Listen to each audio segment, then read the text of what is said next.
Hello students, आज हम पढ़ने वाले हैं रिवर्बरेशन और साउंड एब्सॉर्प्शन के बारे में। ये टॉपिक बहुत ही आसान सा टॉपिक है। अगर एग्जाम में ये टॉपिक पूछा जाता है तो हमें कौन कौन सी चीजें लिख के आनी है वो सारी बातें यहाँ पे बोर्ड पे लिखी हुई है। So I hope you are ready with your pen and paper. So without wasting much time let us start this video. तो सबसे पहले तो रिवर्बरेशन यानी क्या, उसकी बातें कर लेते हैं। एज फॉर एग्जाम्पल, हमने शायद से देखा होगा कि एक बड़ा सा हॉल होता है और उसके अंदर अगर दो तीन लोग कुछ बातचीत करते होते हैं तब भी पूरा का पूरा हॉल जो है वो गूंजना शुरू हो जाता है, यानी नॉइस क्रिएट हो जाता है थोड़ी सी बातें करने पर भी। अब ये होने का कारण क्या है? तो ये होने का सिंपल सा कारण है कि जब साउंड निकलता है तो वो साउंड जो दीवारें होती है हॉल की, सीलिंग होता है, फ्लोर होता है, वहां पे वो साउंड का रिपीटेटिवली रिफ्लेक्शन होता है। यानी कुछ साउंड हमने निकाला, वो कहाँ टकराया? दीवार पे टकराया, बाद में सीलिंग पे टकराया, बाद में फ्लोर पे टकराया। तो ये ऐसे रिपीटेटिवली रिफ्लेक्शन होने के कारण क्या होगा? हॉल गूंजना शुरू कर देगा, नॉइस क्रिएट हो जाएगा। और हॉल जो है वो कब तक गूंजेगा? जो रिफ्लेक्शन है साउंड के वो रिपीटेटिवली कब तक होंगे? जब तक वो साउंड का जो एम्पलीट्यूड है वो जीरो ना हो जाए, तब तक साउंड गूंजता रहेगा।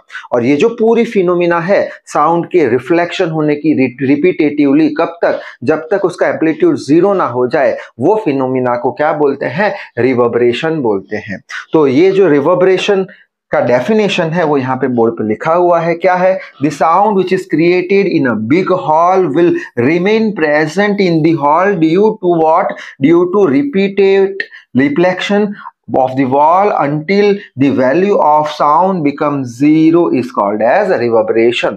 तो शायद से रिवर्बरेशन क्या है आइडिया आ गया होगा। अब क्वेश्चन आएगा कि क्या ये रिवर्बरेशन हमारे लिए फायदेमंद है या नुकसानकारक है? तो दोनों ही आंसर करेक्ट है। इसके कुछ फायदे भी है रिवर्बरेशन के, कुछ नुकसान भी है। रिपीटेटिवली रिफ्लेक्शन हो रहा है साउंड का, ठीक है। तो सबसे पहले तो इसके फायदे हम देख लेते हैं। कहां पे रिवर्बरेशन का यूज किया जाता है, क्या एडवांटेज है इसके? तो पहला यूज तो है मेगाफोन्स एंड हॉर्न्स में। जो भी हमारे हॉर्न होते हैं गाड़ी के, या मेगाफोन होते हैं जिसमें हम कुछ बोल सकते हैं, इसे हैंडल होता है, पकड़ के कुछ बोल सकते हैं। यहाँ पे क्या होगा? यहाँ पे हमने कुछ साउंड दिया तो क्या होगा? रिपीटेटिवली रिफ्लेक्शन होगा साउंड का, और साउंड जो है वो एक ही डायरेक्शन में जाने वाला है। यानी कि जहां हमें साउंड पहुंचाना है वहां ही साउंड जाएगा, इधर उधर डिस्ट्रीब्यूट होने वाला नहीं है। तो एक हमारे लिए एडवांटेज हो गया। तो यहाँ पे लिखा है sound is moving only in one direction. ये रिवर्बरेशन का फायदा है। रिपीटेटिवली जो रिफ्लेक्शन होता है उसका फायदा है।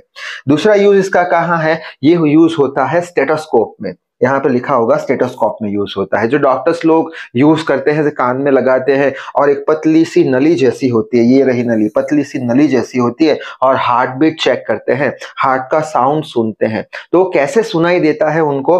तो यहाँ पे भी ये सपोज हमारा सोर्स ऑफ साउंड है, यानी हार्ट में से आवाज आ रही है, और यहाँ पे वो हार्ट के पास वो रखता है कुछ, और ये जो पतली सी नली है, पतली नली क्यों रखी जाती है? क्योंकि उसके अंदर से साउंड क्या करेगा? रिपीटेटिवली क्या करेगा? रिफ्लेक्शन करेगा।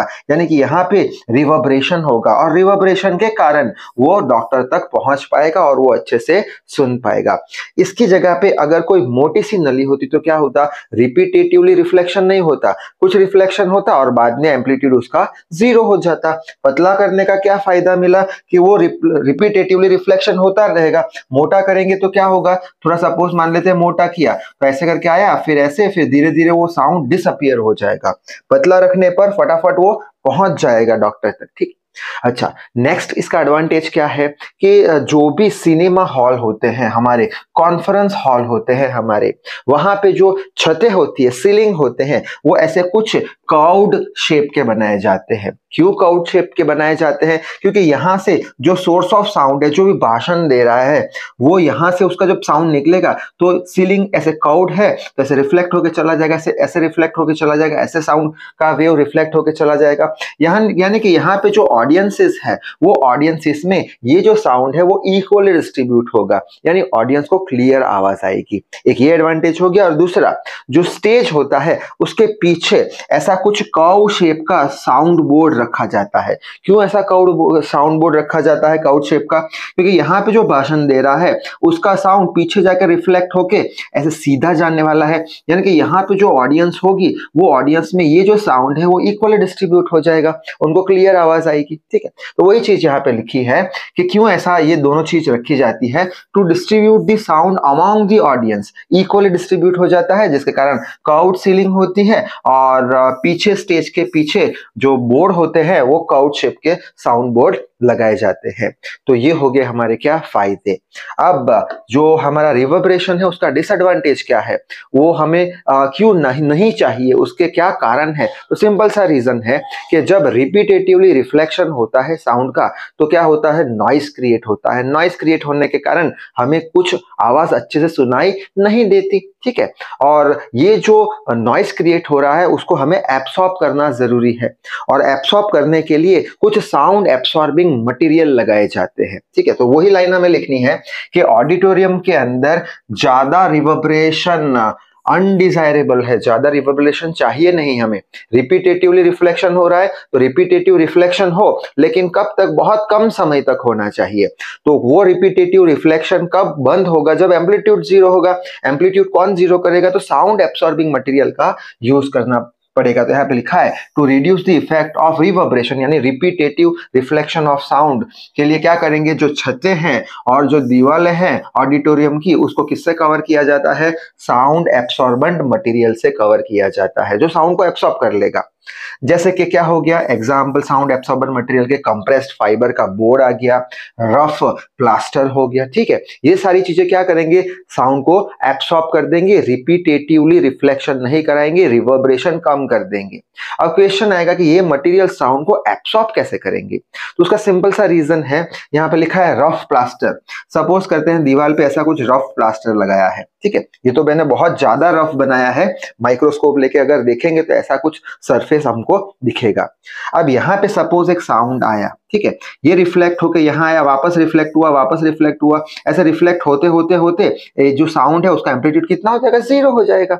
जीरो हो गया, यानी यहाँ से अब कुछ भी साउंड बाहर निकलेगा नहीं, यानी कि ये जो रफ प्लास्टर है उसने क्या किया, साउंड को एब्सॉर्ब कर दिया, यानी रिवर्बरेशन को करीब करीब जीरो कर दिया। ठीक है, तो ये इसका यूज होता है किसका, साउंड एब्सॉर्बिंग मटेरियल का।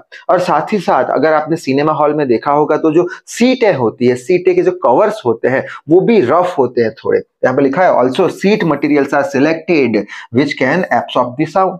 एकदम रफ सरफेस रखा जाता है जिसके कारण रिपीटेटिवली रिफ्लेक्शन होता रहे अंदर रफ सरफेस में और साउंड एब्सॉर्ब हो जाए। ठीक, तो ये क्या हो गया, डिसएडवांटेज हो गया रिवर्बरेशन का।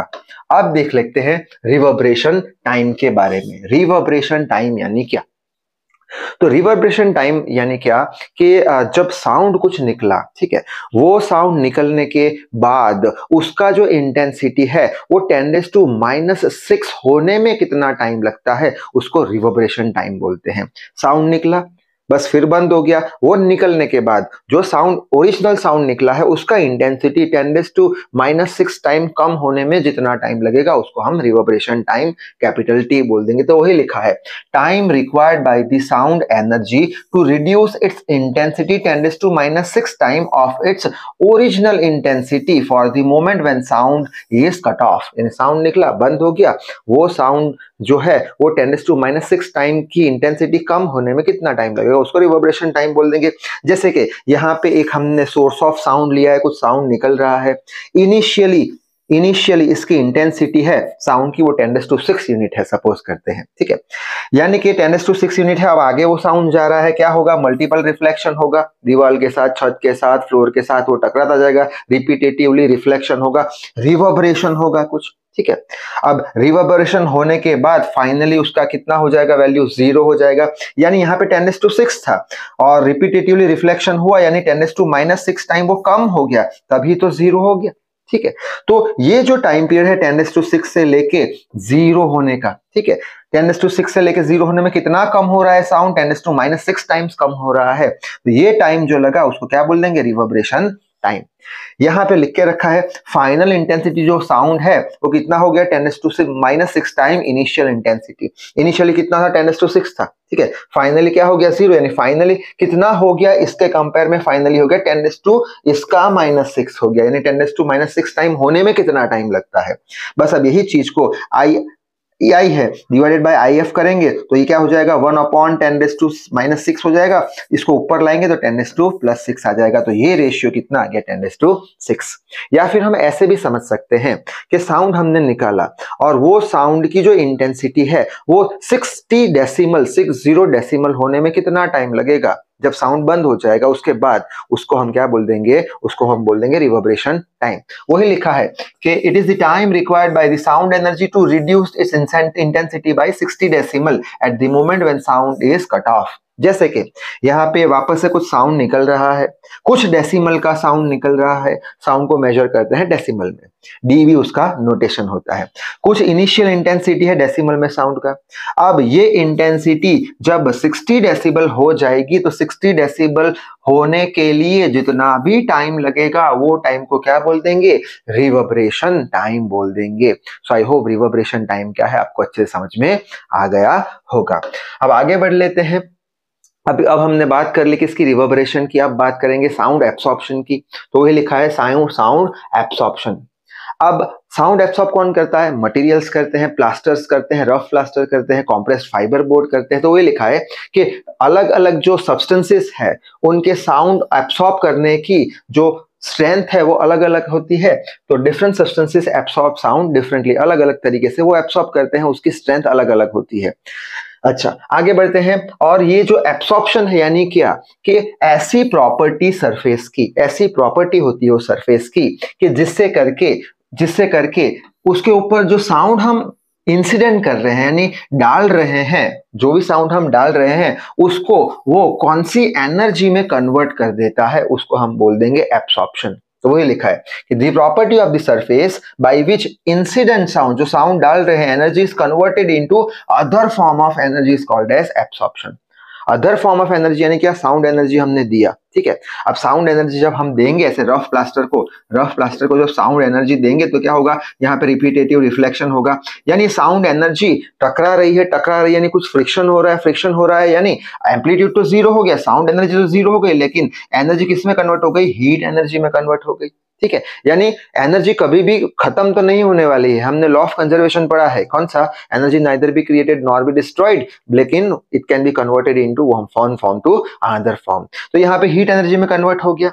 अगर हमने ऑब्जर्व किया हो कभी कभी कोई मूवी में, तो क्या होता है, ग्लास होता है और ग्लास के सामने एक सिंगर होता है जो बहुत ही ऊंचे सुर में कुछ गाता होता है, तब क्या होता है, वो ग्लास टूट जाता है, यानी ग्लास वाइब्रेट होकर टूट जाता है, यानी ये ग्लास ने साउंड एब्सॉर्ब कर दिया। कैसे, उसकी काइनेटिक एनर्जी, उसने साउंड एनर्जी को काइनेटिक एनर्जी में चेंज कर दिया, ठीक है। यानी कि अलग अलग मटेरियल जो होंगे उसकी साउंड एब्सॉर्ब करने की स्ट्रेंथ अलग अलग होगी और वो अलग अलग एनर्जी में उसे कन्वर्ट कर देंगे साउंड एनर्जी को। जैसे कि यहाँ पे हीट एनर्जी देख लिया, कांच टूटा यानी काइनेटिक एनर्जी हो गया, ठीक है। आगे बढ़ लेते हैं। अमाउंट, यहाँ पे टी है, amount of sound energy absorb bye a material is depending on its surface and nature. जो भी एनर्जी एब्सॉर्ब कर रहा है मटेरियल वो किस पे डिपेंड करेगा, मटेरियल की प्रॉपर्टी पे डिपेंड करेगा और उसके नेचर पे डिपेंड करेगा। जैसे कि अगर हमारे पास फ्लैट सरफेस है तो फ्लैट सरफेस क्या करेगा, सीधा रिफ्लेक्शन कर देगा, रिवर्बरेशन को बढ़ाएगा और बोल सकते हैं। अगर रफ सरफेस है, नेचर रफ है, तो रिवर्बरेशन को जीरो कर देगा। यानी किस पे डिपेंड करता है, साउंड एब्सॉर्ब करने का प्रॉपर्टी वो डिपेंड करता है नेचर पे और कैसा सरफेस है उस पे, ठीक है। आखिरी पॉइंट एकदम इंपॉर्टेंट पॉइंट है कि साउंड को सबसे अच्छा कौन एब्सॉर्ब करता है, आइडियली सबसे अच्छा कौन एब्सॉर्ब करता है, तो वो एब्सॉर्ब करता है ओपन विंडो।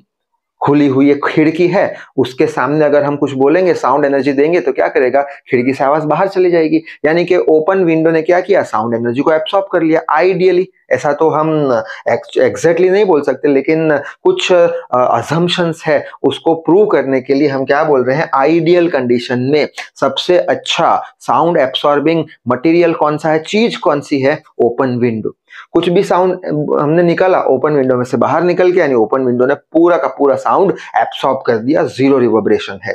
तो वही लिखा है, N open window past all sound energy falling on it, जितना भी साउंड हम डालेंगे सब उसमें से बाहर निकल जाएगा। Hence open window is a perfect absorber. कैसा एब्सॉर्बर है?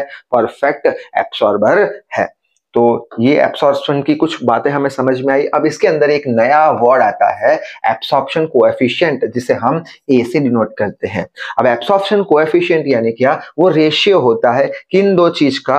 पहला तो होता है sound energy absorb by the surface, surface ने कितनी साउंड एनर्जी एब्सॉर्ब करी है, और उसके रिस्पेक्ट में, किसके रिस्पेक्ट में, ये किसके रिस्पेक्ट में हम बात कर रहे हैं, कोई भी सरफेस ने कितनी साउंड एनर्जी एब्सॉर्ब करी है, वो हम बात कर रहे हैं आइडियल एब्सॉर्बर के रिस्पेक्ट में। यानी कि sound energy absorb y equal area of open window, यानी कि जो भी साउंड एनर्जी एब्सॉर्ब करी है कोई एक मटेरियल ने, जितना भी उसका एरिया है उतने ही एरिया की अगर हम ओपन विंडो ले ले तो उसने कितना एब्सॉर्ब किया है, उसके रिस्पेक्ट में हम मटेरियल का बात कर रहे हैं। शायद समझ में आ गया होगा। तो ये वाला इक्वेशन हमें याद रखना है। और ये जो कोएफिशिएंट ए है, एब्सॉर्प्शन कोएफिशिएंट ए है, उसका यूनिट होता है OWU, यानी ओपन विंडो यूनिट। क्यों ओपन विंडो यूनिट? क्योंकि हमने अभी बोला ओपन विंडो क्या है? एक परफेक्ट एब्सॉर्बर है। अब ये जो OWU है, ओपन विंडो यूनिट है, उसे हम सेबिन भी बोलते हैं। ठीक है, इसके लिए एक सेपरेट से वीडियो देख लेंगे, यहाँ पे थोड़ा सा इंट्रोडक्शन देख लेते हैं। उसे हम सेबिन भी बोलते हैं। अब सेबिन यानी क्या? तो उसका डेफिनेशन यहाँ पे लिखा है। सेबिन यानी क्या? वन सेबिन का मतलब क्या होता है? वन सेबिन का मतलब क्या होता है कि हमारे पास एक 1 मीटर स्क्वायर की खिड़की है। हमारे पास क्या है? एक 1 मीटर स्क्वायर, 1 मीटर, ठीक है। वन, इसका एरिया कितना हो जाएगा? एरिया कितना हो जाएगा? 1 मीटर स्क्वायर की अगर एक 1 मीटर स्क्वायर की अगर एक खिड़की है हमारे पास, और वो 1 मीटर स्क्वायर की खिड़की में हम क्या दे रहे हैं? साउंड एनर्जी दे रहे हैं। ठीक है, तो कितना साउंड एनर्जी ये एब्सॉर्ब कर रहा है ओपन विंडो, उसको 1 सेबिन बोलते हैं। तो वही लिखा है, 1 sabin is that amount of sound energy absorb by 1 square metre of an open window, यानी 1 मीटर स्क्वायर का ओपन विंडो जितना भी साउंड एब्सॉर्ब करेगा, वो अमाउंट जो एब्सॉर्ब कर रहा है साउंड का, वो अमाउंट को हम क्या बोल देंगे? 1 सेबिन बोल देंगे। ठीक है, ओपन विंडो के लिए जो एक कोएफिशिएंट है एब्सॉर्प्शन कोएफिशिएंट, उसका वैल्यू 1 है क्योंकि आइडियल है। ठीक है, उसी तरीके से क्यों आइडियल है? क्योंकि यहाँ पे sound energy area equal window के लिए 1 आ जाएगा, और ऊपर भी विंडो आया यानी 1 बाई 1 कितना आंसर आ जाएगा? 1 आ जाएगा। यहाँ पे फॉर कर्टेन्स यानी पर्दे जो होते हैं, उसका कोएफिशिएंट ऑफ एब्सॉर्प्शन कितना है? 0.2 है। ठीक है, यानी कि बहुत कम है। नेक्स्ट है फॉर वेंटिलेटर्स है, उसका कोएफिशिएंट है 0.2 से लेके 0.5, यानी 50% ये कुछ एब्सॉर्ब कर पाएंगे। ठीक है, अब आगे बढ़ लेते हैं कि सपोज करते हैं कि हमारे हॉल के अंदर बहुत सारी चीजें हैं, बहुत सारे सरफेसेस हैं। ठीक है, तो अलग अलग मटेरियल्स का सरफेस एरिया हम ले लेंगे S1, S2, S3। जैसे कि हो गया, हमने कुछ जगह पे प्लास्टर किया है। ठीक है, कुछ जगह पे हमारे पास कुछ सीलिंग्स है, कुछ फ्लोर्स है, अलग अलग मटेरियल है, उनके सरफेस एरिया बोल दिए S1, S2, S3, S4 so on है। सारे जितने भी मटेरियल है, वो सारे मटेरियल का कुछ अलग अलग एब्सॉर्प्शन कोएफिशिएंट होगा, कितना वो एब्सॉर्ब कर पाएंगे। तो वो अलग अलग जो मटेरियल्स है उनका absorption A1, A2, A3, A4 up to so on है। यानी कुछ चीजें हैं जिसका surface area S1, S2, S3 है, सारे जो चीजें हैं उनका कोएफिशिएंट भी अलग है, A1, A2, A3, A4 है। तो टोटल साउंड एनर्जी कितना एब्सॉर्ब होगा? तो उसका सिंपल सा इक्वेशन है, कोएफिशिएंट वो मटेरियल का और वो मटेरियल का एरिया प्लस दूसरे मटेरियल का कोएफिशिएंट ऑफ एब्सॉर्प्शन उसका एरिया, तीसरे मटेरियल का कोएफिशिएंट ऑफ एब्सॉर्प्शन उसका एरिया, प्लस सो ऑन कर देंगे। ठीक है, यानी कि इसका मतलब क्या निकला कि अब अलग अलग मटेरियल के अलग अलग कोएफिशिएंट है, तो फाइनल एक नया कोएफिशिएंट बन के आएगा एब्सॉर्प्शन का, क्योंकि अलग अलग, इसका A1, इसका A2, इसका A3, इसका A4। तो अब एक एवरेज कोएफिशिएंट बन के आएगा साउंड एब्सॉर्प्शन का। तो एवरेज एब्सॉर्प्शन कोएफिशिएंट को A बार से रिप्रेजेंट करते हैं। वो क्या होता है? यही इक्वेशन लिखना है और divided by A1, A2, A3 and so on कर देना है, जिससे हमें क्या मिलेगा? Average absorption coefficient. इसको शॉर्ट में हम कैसे लिख सकेंगे? समेशन कर दो, i बराबर 1 से n। समेशन यानी प्लस करना है, A1 S1 A2 S2 है, AI SI कर दो, A1 A2 A3 को AI कर दो। अगर n की वैल्यू हम 1 रखेंगे तो यहाँ पे क्या आएगा? A1 S1 divide by A1 आ जाएगा, ठीक है, फिर प्लस करके वापस से 2 रखेंगे तो A2S2 आएगा, A3S3, नीचे भी A1 A2 A3 A4। शायद से इक्वेशन समझ में आ गया होगा। तो इस वीडियो में बस इतना ही। इसका जो न्यूमेरिकल है वो हम नेक्स्ट वीडियो में देखेंगे। तो till then read hard work hard, thank you very much.